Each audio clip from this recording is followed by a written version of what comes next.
اسد اللہ خان غالب، تعارف و تمہید۔ غالب کا نام اردو غزل کے نقطۂ عروج کی دلیل ہے۔ 19ویں صدی میں جن شعراء نے غزل کو اپنے تخلیقی اظہار کا وسیلہ بنایا، ان میں ناسخ، مصفی، انشا اور مومن کی خاص حیثیت ہے۔ ذوق قصیدے کے بادشاہ ہیں اور قصیدے ہی سے ان کی شناخت بھی قائم ہوئی۔ غزل ان کی شاعری میں دوسرے درجے کی چیز ہے۔ غالب کا مقام ان سب سے بلند ہے۔ غالب ایک دور انتشار کی پیداوار ہیں۔ دہلی کی مرکزیت ٹوٹ چکی تھی۔ نادر شاہ اور احمد شاہ ابدالی کے حملوں نے دہلی کو طاقت و تاراج کر دیا۔ مغلیہ بادشاہت اسی کٹے پٹے دہلی تک سمٹ کر رہ گئی تھی جو کبھی مرہٹوں کی مرہون منت تھی اور کبھی انگریزوں کی 1804 کے بعد جب جنرل لیگ کی فوجوں نے دہلی کو اپنے قبضۂ قدرت میں کر لیا تو مغلیہ سلطنت کی رہی سہی ساکھ بھی جاتی رہی۔ شاہی خزانے پر سامراج کا اجارہ تھا، بادشاہ اس کا وظیفہ خوار۔ 19ویں صدی پوری اس تہذیبی انتشار اور سیاسی خلفشار کی خون رنگ داستان ہے۔ بہادر شاہ ظفر اس جلال و جمال آگی تاریخ کا آخری باب تھا جس کا پہلا باب بڑے کر و فر کے ساتھ بابر نے رقم کیا تھا۔ غالب نے ڈوبتے ہوئے سورج کا نظارہ کیا تھا۔ یہ وہ سورج تھا جس کا زوال دہلی میں ہوا تھا، اور دوسرا وہ سورج جو اودھ میں اپنی ایک الگ ہی آب و تاب رکھتا تھا۔ اس کے زوال کا نقشہ بھی غالب نے اپنی آنکھوں سے دیکھا۔ شکست خوردہ نامراد شہنشاہ بہادر شاہ ظفر کو انگریز حکمرانوں نے باغی قرار دیا اور ملک بدر کر کے رنگون کے ایک خرابے میں محبوس کر دیا۔ ادھر اودھ کے بادشاہ واجد علی شاہ کو تاج و تخت سے بے دخل کر کے مٹیا محل کلکتہ میں ہمیشہ کے لیے نظر بند کر دیا۔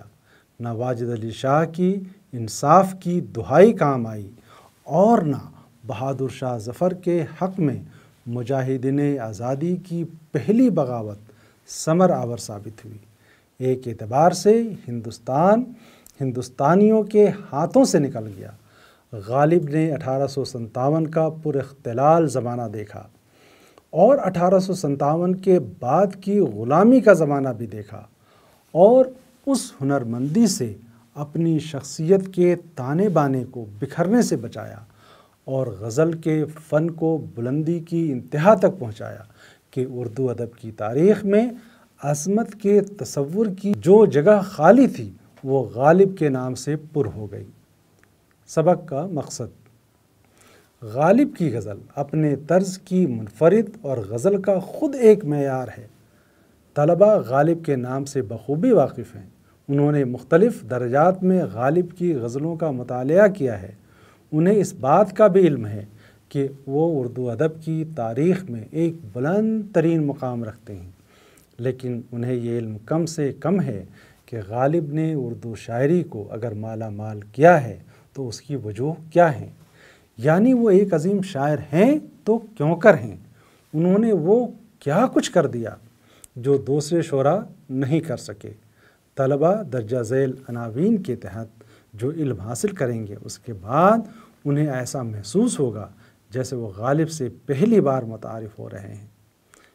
اس کے لیے درجہ ذیل عناوین قائم کیے گئے ہیں: غالب کی سوانح، غالب کے کلام کی گمشدہ کڑی نسخہ حمیدیہ، غالب نظریہ زندگی، غالب کا تصور رجا، غالب کی وسیع المشربی، غالب کی انفرادیت۔ غالب کی سوانح: غالب کا پورا نام اسد اللہ خان تھا۔ کالی داس گپتا رضا کی تحقیق کے مطابق ان کا پورا نام محمد اسد اللہ بیگ خان تھا۔ احتشام حسین نے اردو ادب کی تنقیدی تاریخ میں خواجہ اسد اللہ خان لکھا ہے۔ جمیل جالبی نے تذکرہ مظہر العجائب کے حوالے سے لکھا ہے کہ غالب نے اپنے نام و نسب کے بارے میں خود یہ وضاحت کی ہے: اسد اللہ خان عرف مرزا نوشا، غالب تخلص، قوم کا ترک سلجوقی برقیار سلجوقی کی اولاد میں سے اس کا دادا قوقان بیگ خان شاہ عالم کے عہد میں سمرقند سے دلی میں آیا۔ 50 گھوڑے اور نقارہ نشان سے بادشاہ کا نوکر ہوا۔ پہاسو کا پرگنہ جو اب سمرو کی بیگم کو سرکار سے ملا تھا وہ اس کی جائیداد میں مقرر تھا۔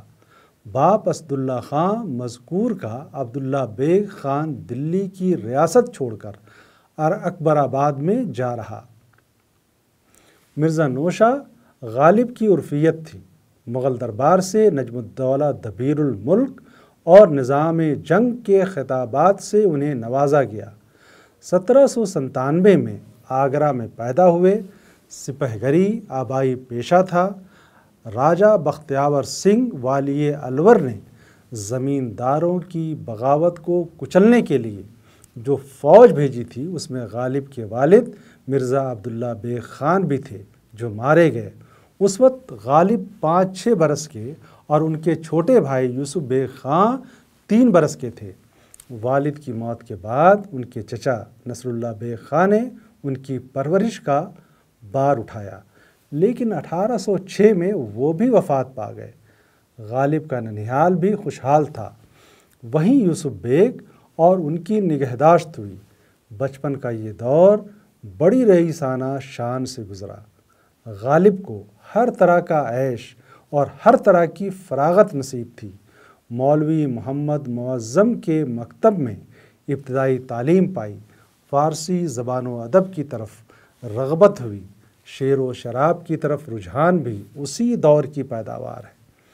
انہوں نے ایک خط میں کسی امیر زادہ ایران ملا عبدالصمد کا ذکر کیا ہے جس سے انہوں نے شاعری کے فن کی تعلیم حاصل کی، لیکن ایک دوسرے خط میں اسے ایک خیالی شخصیت سے تعبیر کیا۔ غالب کو فطرت کی طرف سے غیر معمولی ذہانت اور تخلیقی بصیرت حاصل ہوئی تھی۔ تقریباً 12-13 برس کی عمر سے باقاعدہ شعر کہنے لگے تھے۔ اسی اثنا میں نواب الہی بخش معروف جو نواب لوہارو کے چھوٹے بھائی تھے کی بیٹی امراؤ بیگم سے ان کی شادی ہو گئی۔ غالب کی 7 اولادیں ہوئیں، لیکن 15 ماہ سے زیادہ کسی نے عمر نہیں پائی۔ بالآخر امراؤ بیگم کے بھانجے مرزا زین العابدین خان کو گود لے لیا جو عین جوانی میں 1825 میں داغ مفارقت دے گئے۔ غالب کا طرز زندگی شاہانہ تھا، باقاعدہ آمدنی بھی نہیں تھی۔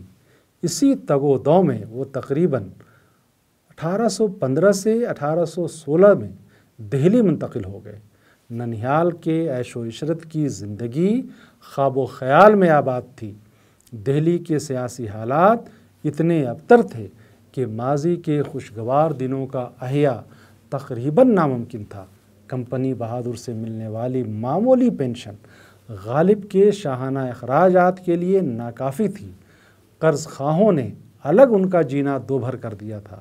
بالآخر اپنے حق کی لڑائی کے لیے انہوں نے اپنی پینشن کا قضیہ سرکار انگلیشیا کے سامنے پیش کرنے کی غرض سے 1828 میں کلکتے کا سفر بھی کیا۔ 1881 کو مقدمہ خارج کر دیا گیا اور غالب نامرادانہ دہلی لوٹ آئے۔ 1850 میں مغلیہ دربار سے انہیں نجم الدولہ دبیر الملک نظام جنگ کے خطابات اور 50 روپے ماہوار وظیفہ سے سرفراز کیا گیا۔ غالب اردو کے علاوہ فارسی کے بھی ممتاز شاعر تھے۔ فارسی خطوط کا بھی ایک بڑا سرمایہ انہوں نے چھوڑا۔ 1850 کے بعد اردو میں خطوط لکھنے کا آغاز کیا جو خطوط نگاری اور نثر نگاری کے لحاظ سے ایک نیا تجربہ تھا۔ اکثر ناقدین جدید اردو نثر کے آغاز کا سلسلہ انہی خطوط سے قائم کرتے ہیں۔ غالب کا وہ ابتدائی کلام جسے انہوں نے خیالی کہہ کر منسوخ کر دیا تھا، نسخہ حمیدیہ بھوپال کی صورت میں تحقیق ہو چکا ہے۔ اس دیوان سے غالب کے شعری سفر کی گمشدہ کڑیوں کو مربوط کرنے میں بڑی مدد ملی۔ عود ہندی اور اردو معلیٰ کے علاوہ غالب کے خطوط کے کئی مجموعے شائع ہو چکے ہیں۔ زندگی کے آخری ایام میں غالب کی بینائی کمزور ہو گئی تھی، اعصاب میں بھی نقاہت تھی۔ سفر رامپور کی صحبتوں نے بھی انہیں نڈھال کر دیا تھا۔ وہاں سے لوٹ کر وہ ایسے بستر نشیں ہوئے کہ پھر اٹھ ہی نہیں سکے۔ 15 فروری 1969 کو انہوں نے اس جہان خراب کو خیر آباد کہہ دیا۔ غالب کے کلام کی گمشدہ کڑی، نسخہ حمیدیہ۔ دیوان غالب کا وہ خطی نسخہ جسے 1918 میں مولانا عبدالسلام ندوی کی دریافت کہا جاتا ہے، 1821 میں اس کی تکمیل ہو چکی تھی۔ اس دیوان سے متعلق غالب نے اپنے بعض خطوط میں بھی ذکر کیا ہے کہ بے دل کی شاعری کا اسلوب ان کے شعری وجدان پر حاوی تھا۔ عنفوان شباب کی شاعری ہونے کی وجہ سے اس میں پیچیدگی خیال کی افراط ہے۔ غالب نے خود اس سارے احساسے کو منسوخ و محذوف کر دیا تھا اور اپنے شایان شان بھی نہیں سمجھا تھا۔ غالب نے لکھا ہے کہ 15 سے 25 برس کی عمر تک مضامین خیالی لکھتا گیا، 10 برس میں بڑا دیوان جمع ہو گیا۔ آخر جب تمیز آئی تو اس دیوان کو دور کیا اور اوراق یک قلم چاک کیے، 10-15 اشعار واسطے نمونے کے دیوان حال میں رہنے دیے۔ غالب کے اس بیان سے یہی پتہ چلتا ہے کہ غالب نے بعد ازاں اپنی شاعری کا جو معیار قائم کیا تھا اور جن غزلوں کی بدولت وہ مشہور ہوئے تھے، ان کے مقابلے ان کا یہ ابتدائی کلام ناقابل تشہیر و اشاعت تھا۔ حالی نے بھی غالب کے ابتدائی کلام کو بے راہ روی کا نمونہ کہا ہے۔ نسخہ حمیدیہ کی شاعری کے بارے میں بیشتر ناقدین کا یہی خیال ہے۔ ابتدائی دور کی شاعری ہونے کے باوجود یہ اس معنی میں اہم ہے کہ یہ غالب کے شعری سفر کے ایک خاص مرحلے کی طرف اشارہ کرتی ہے۔ نسخہ حمیدیہ کی شاعری ابتدائی مراحل سے تعلق رکھنے کے باوجود اپنے اسلوب و فکر کے اعتبار سے گہری توجہ کی مستحق ہے۔ نسخہ حمیدیہ کے بیشتر اشعار جو متداول دیوان میں موجود ہیں اور جو محذوف ہیں، آج بھی زبان زد ہیں اور زندگی کے گہرے تجربات کا نچوڑ ہیں۔ نسخہ حمیدیہ میں ایسے اشعار کی بہتات ہے جو فارسی زدہ ہیں اور فارسی تراکیب اور توالی اضافت کے باعث پیچیدہ اور مغلق ہیں، لیکن ان میں بھی بعض اشعار جن کی تشریح گیان چند جین نے کی ہے، اپنی فکر انگیزی کے باعث غالب کے اس اسلوب ہی کے ابتدائی تجربے کی توسیع ہیں جن سے بعد ازاں ان کی انفرادیت قائم ہوتی ہے۔ غالب نے یہ ذکر بھی کیا ہے کہ صرف 15-20 اشعار مروجہ دیوان میں نمونے کے طور پر شامل کر لیے گئے ہیں، جبکہ تقریباً 28 غزلیں ایسی ہیں جو پوری کی پوری یا بعض اشعار کے اضافے اور حذف کے بعد مروجہ دیوان میں موجود ہیں۔ اب ہم یہاں ان کے ان محذوف اشعار پر بحث کریں گے جو گہری بالغ نظری اور پختگی فکر اور پختگی اسلوب کے مظہر ہیں۔ ان کے بغیر ہم غالب کی شعری انفرادیت کا بہتر طور پر تعین بھی نہیں کر سکتے۔ ان اشعار میں روایت کا گہرا شعور پایا جاتا ہے اور ایک ایسے بے چین ذہن کی کارفرمائی نظر آتی ہے جو ایک متشکک کی نگاہ سے اپنے چاروں طرف کی زندگی کا مشاہدہ کر رہا ہے۔ غالب کے اندر اور باہر کا سارا آشوب ان اشعار میں سمٹ آیا ہے۔ مثال کے طور پر چند اشعار درج ذیل ہیں۔ تھا خواب میں خیال کو تجھ سے معاملہ، جب آنکھ کھل گئی تو زیاں تھا نسود تھا۔ آہ کو چاہیے ایک عمر اثر ہونے تک، کون جیتا ہے تیری زلف کے سر ہونے تک۔ نغمہ ہائے غم کو بھی اے دل غنیمت جانیے، بے صدا ہو جائے گا یہ ساز ہستی ایک دن۔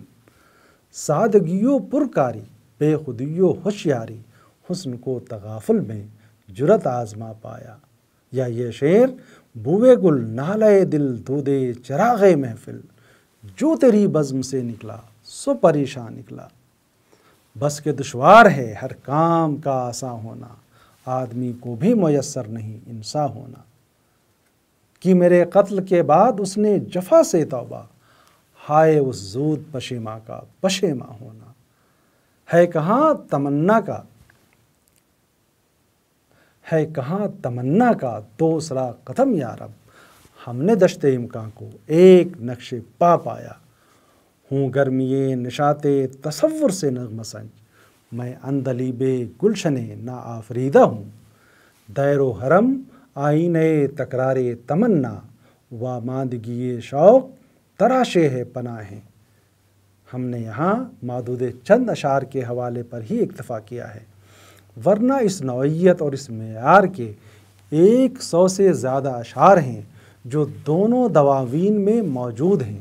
آل احمد سرور نے بھی اس خیال کا اظہار کیا ہے کہ نسخہ حمیدیہ میں کم سے کم 300 اشعار ایسے ہیں جنہیں غالب کے متداول دیوان میں جگہ ملنی چاہیے تھی، اور متداول دیوان میں کم سے کم 100 اشعار ایسے نکلیں گے جو غالب کے تخیل کی پرواز ہے، جو دشت امکان کو ایک نقش پا سمجھتا ہے۔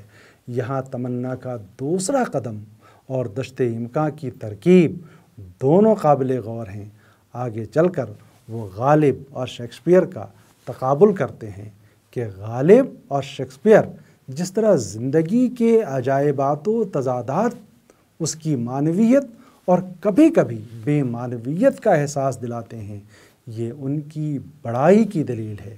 یہ زندگی سے آنکھیں چار کرنا اور اس کے ہر نئے رنگ اور ہر جلوے کی تاب لانے کی صحیح کرنا کسی معمولی شخصیت کے بس کی بات نہیں۔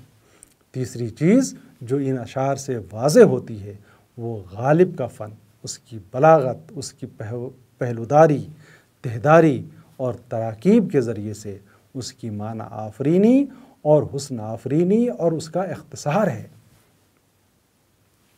غالب کا نظریہ زندگی، غالب کے تصور حیات کا واضح تر نقشہ ان کے خطوط مرتب کرتے ہیں، جن میں انہوں نے آپ بیتی کے پردے میں جگ بیتی رقم کی ہے۔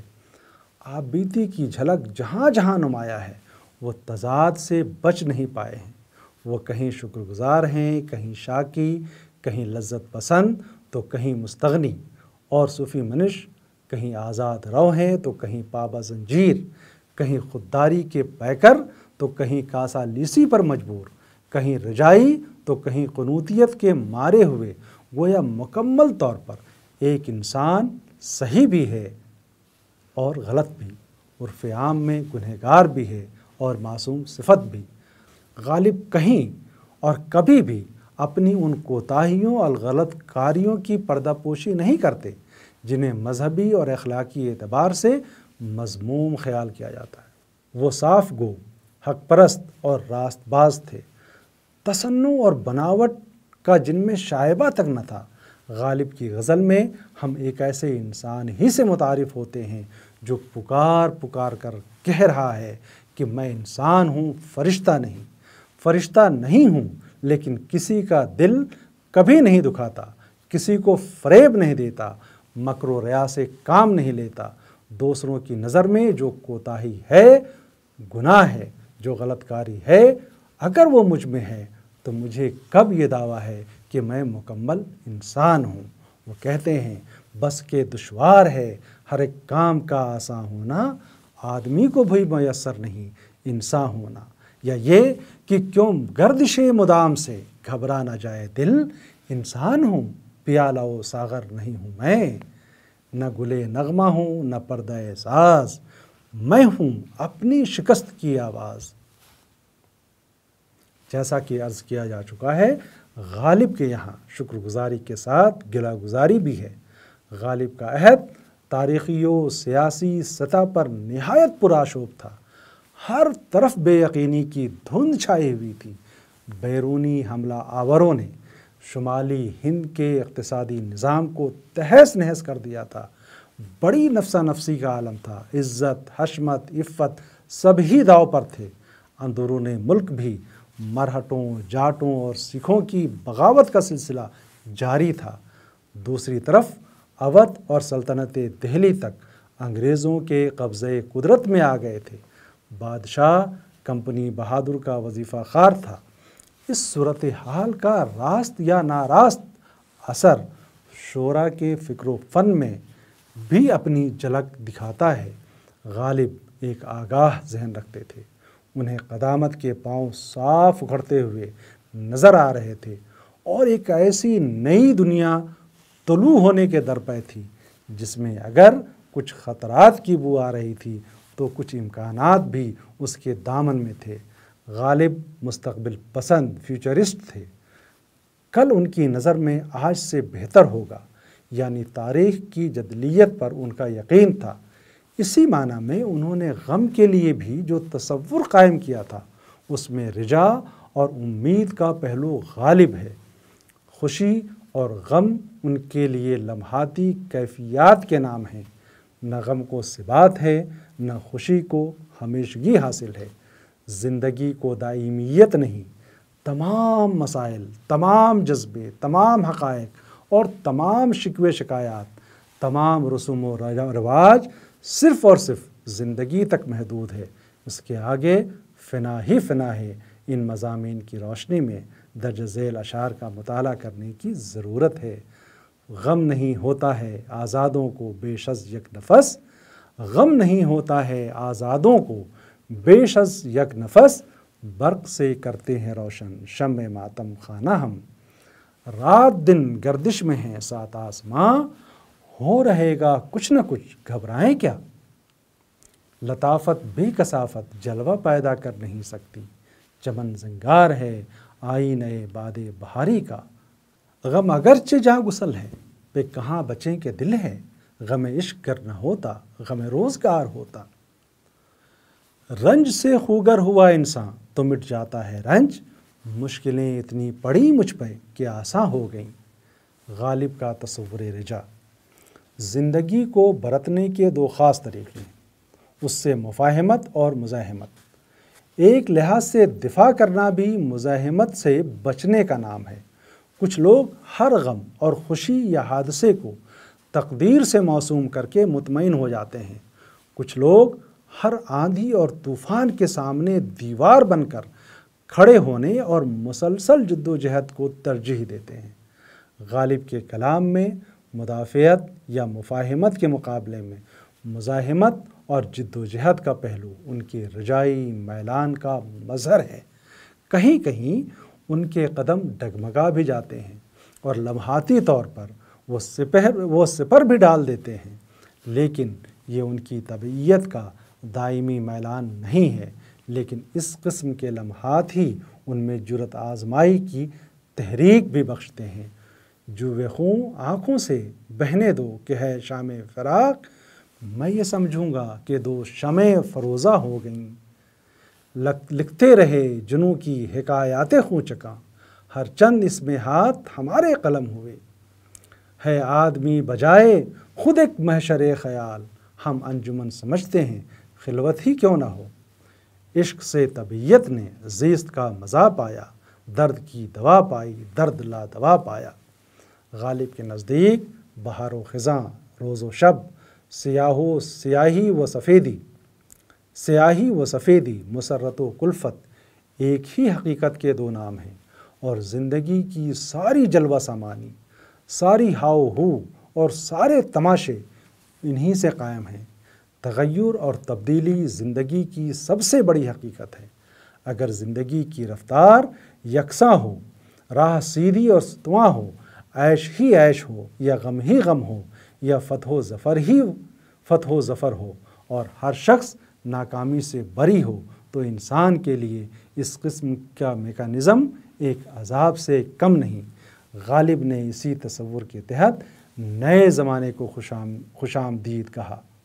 کلکتہ میں دخانی جہازوں اور رسل و رسائل کے نئے طریقوں کو دیکھ کر ان کا استقبال کیا، قدیم سے چلے آ رہے نظام تعلیم پر تنقید کی، اور سر سید کی تاریخ اکبری کے بارے میں رائے زنی کرتے ہوئے یہ کہنے سے نہیں چکے کہ مردہ پروردن مبارک کار نیست، اس سلسلے میں محمد حسن نے بھی غالب کی آرزومندی اور شکست آرزو کے حوالے سے آرزو کے جدلیاتی پہلو کو ان کے تصور حیات سے وابستہ کر کے دیکھا ہے۔ اس ذیل میں چند اشعار ملاحظہ کریں۔ گو ہاتھ میں جنبش نہیں، آنکھوں میں تو دم ہے، رہنے دو ابھی ساغر و مینا میرے آگے۔ ہوں میں بھی تماشائی یہ نئے رنگے تمنا، مطلب نہیں کچھ اس سے کہ مطلب ہی براوے۔ کیوں نہ دوزخ کو بھی جنت سے ملا لیں یارب، سیر کے واسطے تھوڑی سی فضا اور سہی۔ غالب کی انفرادیت۔ غالب کے بارے میں یہ عام خیال ہے کہ ابتدا میں بے دل کا اسلوب ان کے ذہن و وجدان پر حاوی تھا، حالانکہ ان کا کہنا تھا طرز بے دل میں ریختہ کہنا اسد اللہ خاں قیامت ہے۔ غالب کا وہ ابتدائی کلام جسے غالب نے مضامین خیالی سے منسوب کیا ہے، طرز بے دل کی یادگار ہے۔ غالب کے قول کے مطابق انہوں نے اسے منسوخ کیا اور ایک متوازن اسلوب اختیار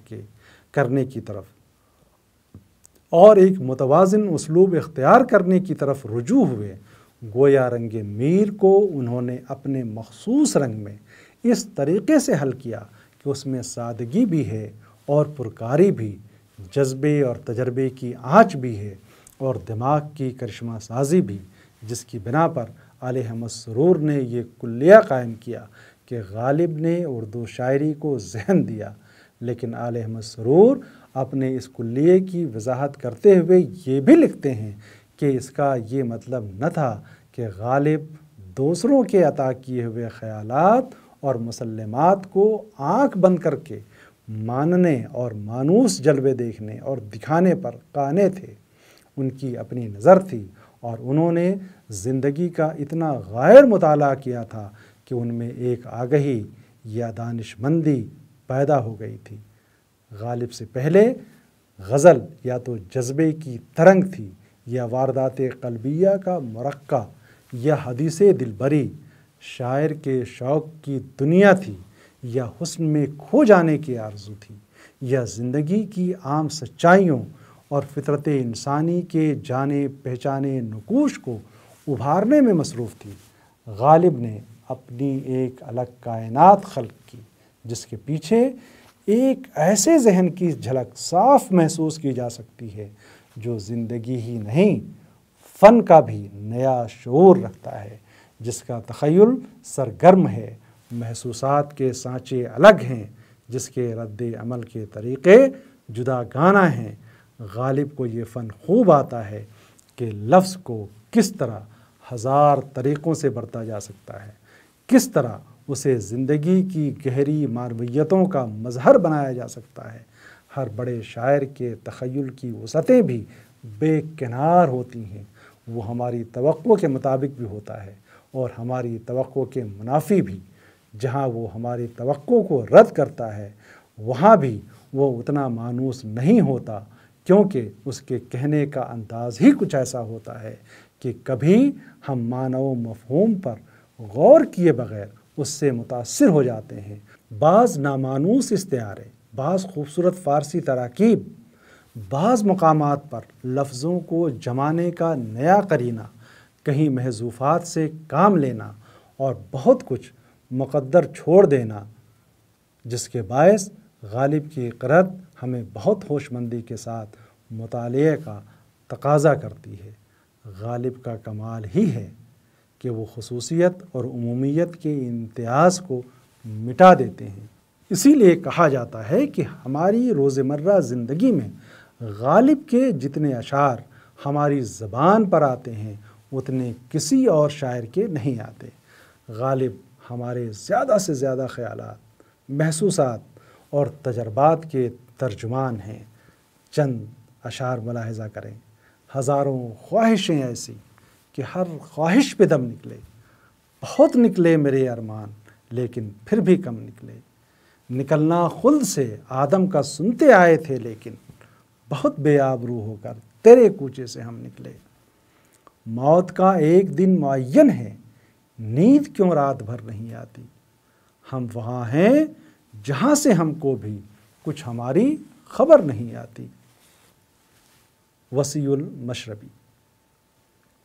غالب کا ایک مشہور شعر ہے، ہم موحد ہیں ہمارا کیش ہے ترک رسوم، ملتیں جب مٹ گئیں اجزائے ایماں ہو گئیں۔ اس شعر میں لفظ موحد محض خدا کی وحدانیت ہی کی طرف اشارہ نہیں کر رہا، بلکہ اس میں انسان کی وحدت کا نقطہ بھی مضمر ہے۔ غالب ساری انسانیت کو ایک کل کی طور پر دیکھتے ہیں۔ ہر جز اپنے آپ میں ایک علیحدہ ہستی ہے جس کی اپنی وجودی حیثیت ہے۔ تمام اجزاء یا نفوس مل کر انسانیت کی تعمیر کرتے ہیں۔ غالب اگر وحدت الوجود کے قائل ہیں تو اس کا ایک مطلب یہ بھی ہے کہ وہ وحدت انسانی کا تصور بھی اس میں پنہا رکھتے ہیں۔ خلاصہ، غالب کے دیوان کے بارے میں سب سے بلند آواز عبد الرحمن بجنوری نے اس خیال کا اظہار کیا تھا کہ ہندوستان کی الہامی کتابیں دو ہیں، وحد مقدس اور دیوان غالب۔ بجنوری کی اس آواز کا سر اتنا بلند تھا کہ آج بھی ایوان ادب میں اس کی گونج سنائی دیتی ہے۔ حالین غالب کی مضمون آفرینی، اعلیٰ درجے کی اختراعی صلاحیت، وسعت تخیل، ان کے پیرایہ ظرافت، عشق بازی و رند مشربی اور میلان تصوف کو بنیاد بنایا تھا۔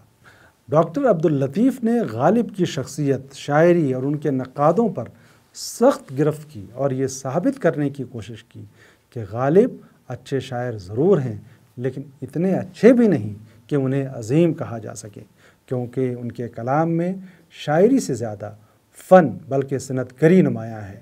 شیخ محمد اکرام نے غالب کی شاعری کے 5 ادوار کا تعین کرتے ہوئے غالب کے نفسیاتی مطالعے پر زور دیا۔ ان کی شخصیت کی پہلی بار تحلیل نفسی کی گئی، جس طرح شیخ محمد اکرام نے غالب کی شاعرانہ عظمت کو نمایاں کرتے ہوئے اس خیال کا اظہار کیا تھا کہ شاہ جہاں کا تاج محل اور غالب کی شاعری فن کے 2 مختلف اصناف کے شاہکار ہیں۔ اسی خیال کی توسیع اپنے تاثراتی انداز میں رشید احمد صدیقی یوں کرتے ہیں، مجھ سے اگر پوچھا جائے کہ ہندوستان کو مغلیہ سلطنت نے کیا دیا تو میں بے تکلف 3 نام لوں گا، غالب، اردو اور تاج محل۔ علی احمد سرور نے غالب کو ہر دور کا شاعر کہنے کے علاوہ یہ بھی کہا کہ غالب نے اردو شاعری کو ایک نیا ذہن دیا اور ایک ایسی زبان جو فکر کی سرگرمی کا ساتھ دے سکے۔ خورشید الاسلام نے غالب اور ناسک کے یہاں جو مماثلتیں پائیں ان کا معروضی انداز سے تقابل کیا اور غالب کی یہ خوبی بتائی کہ وہ محبوب کے لب و عارض اور قد و گیسو کی تصویر کھینچنے کے بجائے اس کے کردار کی تصویر پیش کرتے ہیں۔ غالب شناسی کی تاریخ میں محمد حسن اور شمس الرحمن فاروقی کے نام بھی اہم ہیں۔ غالب اردو تنقید کا ایک مستقل موضوع ہے۔